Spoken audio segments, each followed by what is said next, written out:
એક શાકભાજીની ગેમ રમીએ. તો ગેમ એવી રીતે રમવાની છે કે પહેલા જરીનાબેન છે એ બોલશે એક શાકભાજીનું નામ. દાખલા તરીકે બોલશે ટામેટા, તો પછી વિલાસબા બોલશે ટામેટા મરચા, પછી જનકપુરવાળા બેન બોલશે કે ટામેટા મરચા રીંગણા.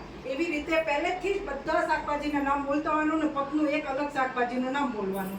સમજી ગયા ને બધા? હા. કરો ચાલો. દૂધી ટમેટા મરચા. દૂધી ટમેટા મરચા રીંગણા ઘીસોડી. દૂધી ટમેટા મરચા રીંગણા ઘીસોડી વટાણા. દૂધી મરચા ટમેટા રીંગણા ઘીસોડી વટાણા ને બટેટા.